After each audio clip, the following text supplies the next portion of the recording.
Hi everyone, happy Sunday. Hopefully you guys are all having a great day so far. Good morning, Seth. Um, it's been a busy morning so far. Good morning, Justin, as we're talking about the nor'easter moving up the coast. So let's kind of get right to it as we have a lot to talk about. First things first, this is a live view here from Myrtle Beach. You can see that the water is getting close to the dunes. As we've talked for a few days now, that the coastal impacts from this nor'easter are going to be a lot higher than what we see inland. They're causing beach erosion, coastal flooding, similar to that to a low end tropical storm. And that's why there are coastal flood warnings and coastal flood advisories in effect for the rest of today and even into the early half of Monday, thanks to that flooding inundation there from some of that storm surge.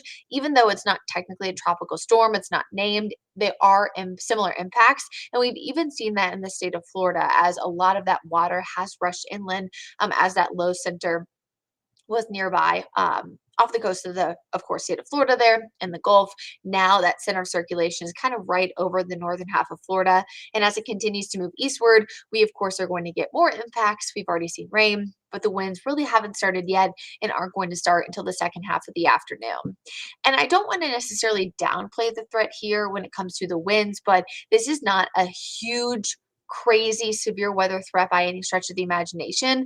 The biggest reason we want folks to stay weather aware is we haven't really seen a storm system like this in quite some time. So, for people who are new to the area or just haven't seen the risk of scattered power outages like this in quite some time, it's kind of a good reminder to be weather aware, get the batteries for the flashlights in case you're one of the unlucky ones, right, that see some of those scattered power outages.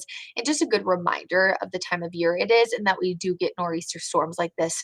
I wouldn't say often, but they're not rare. So WCNC Doppler this morning was overspread with light rain. We're kind of seeing the same trend now, but now we're starting to see that light to more moderate rainfall moving into portions of Union and Anston County, and then the heavier rain into Lancaster and Chesterfield County. And that moderate to heavy rain is going to continuously spread into the area as we progress throughout the day. And that's why we essentially have an 80 to 100% chance of rain by any day part throughout the afternoon. So if you're heading to the Panthers game, it is going to be wet. It is going to be windy. The winds will gust especially high after 5 p.m., which is kind of when we're wanting folks to stay weather aware for the scattered power outage potential. But the gusts before the game, while people are tailgating, are still going to be about 25 to 30 miles an hour. So far this morning, I've seen around 20. So they are starting to increase and they will continue to do so as we progress throughout the day. You might remember I mentioned yesterday, the slight easterly shift, which was going to downgrade the chance for heavy rain for portions of the mountains. That has remained the same. In fact, you can actually see this as we take a look at Futurecast. Still pockets of heavy rain across the central portion of the Piedmont, but see how the mountains and foothills kind of start to filter a lot of that away. That's obviously why they have lower rainfall totals, but also why they're expecting to see some slightly drier conditions from this system. However, we're starting to see a relatively similar trend here in the Piedmont in the sense of, I said earlier, it wasn't going to stop raining until after midnight. I think now that could be 10 o'clock. I know that's not a significant change, but for many people that maybe, I don't know, it's your anniversary, your birthday, you really want to get out late for, I don't know, a bite to eat, maybe a drink, things like that, whatever you got going on. It is Sunday night after all. We will see maybe some clearing in Charlotte by about 10 o'clock this evening. But after that, we actually stay dry all of Monday for the most part. I think most of the rain stays dry for the majority of the day across Charlotte.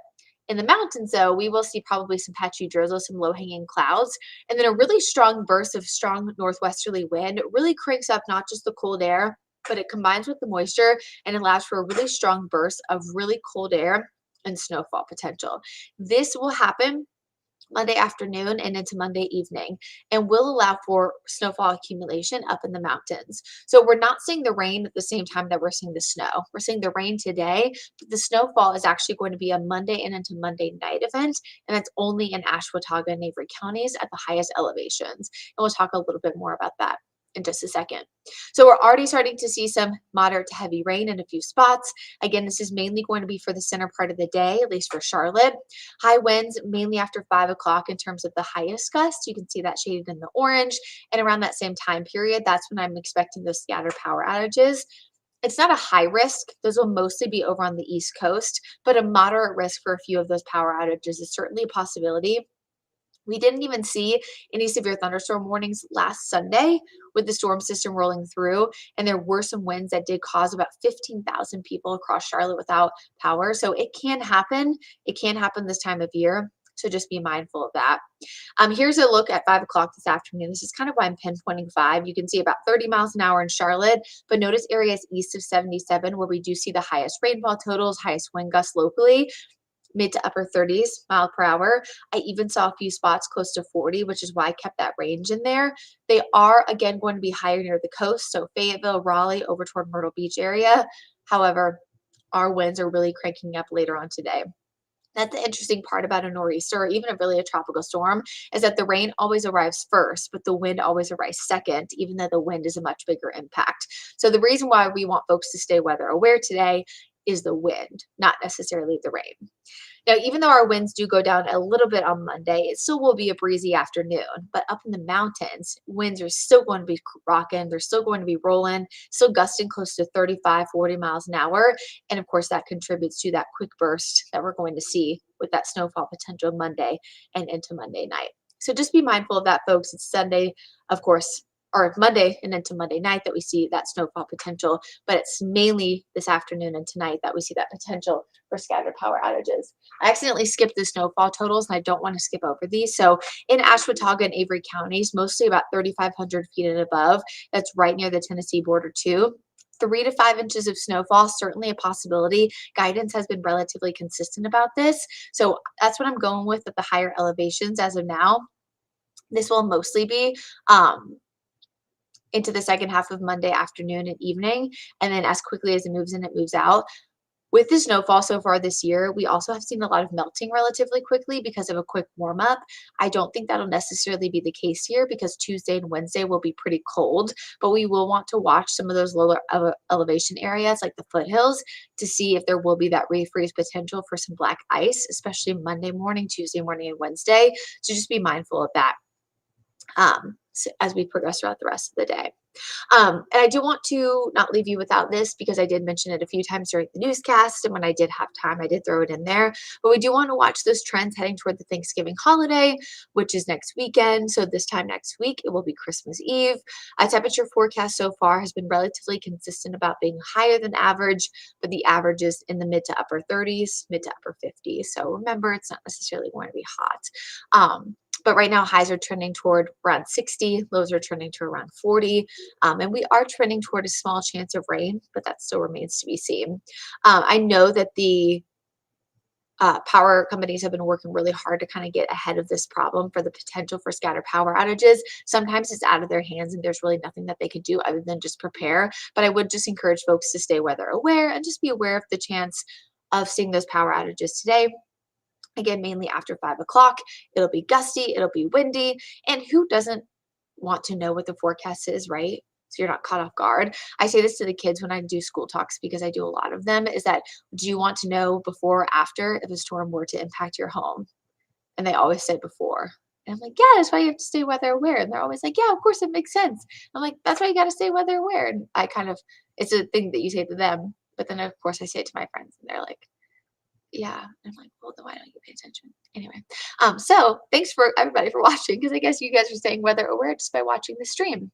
Um, so again, just to wrap things up, we're seeing light to moderate rain now, starting to see some heavy rain move into portions there of Lancaster and Chesterfield counties. That will be continuously spreading into the region later on. Flooding is not a huge issue, mainly east of 77. We'll see those higher totals. It'll range from about 2.5 inches of rain for places like Richmond County to about only a half of an inch of rain for the mountains, but heavy rain certainly at times, especially after lunch in the Charlotte area. Windy, the big story, that's after 5 p.m., scattered power outages, and then we're breezy into tomorrow with things quickly clearing out. And I do think it's a pretty big story that Tuesday afternoon will struggle to reach the mid 40s. That'll probably be one of our coldest afternoons in quite some time, if not of the season so far. And then Wednesday morning will probably tie the coldest morning of the season so far as well. So it'll be pretty chilly, definitely something we want to watch out for. Thanks so much for watching. We, of course, will be back throughout the days. We'll continue continue to watch these trends, watch any changes with the forecast, you can tune in to WCNC Charlotte, of course, coming up tonight at 6 and 11. We will have updates for you throughout the day on Queen City Loop, on WCNC Plus, and don't forget, of course, to download the WCNC Charlotte mobile app for the latest updates.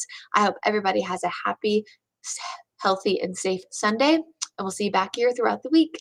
And if I don't see you before the end of the year, before the holidays, have a happy, safe, and healthy holiday too. Bye, everybody.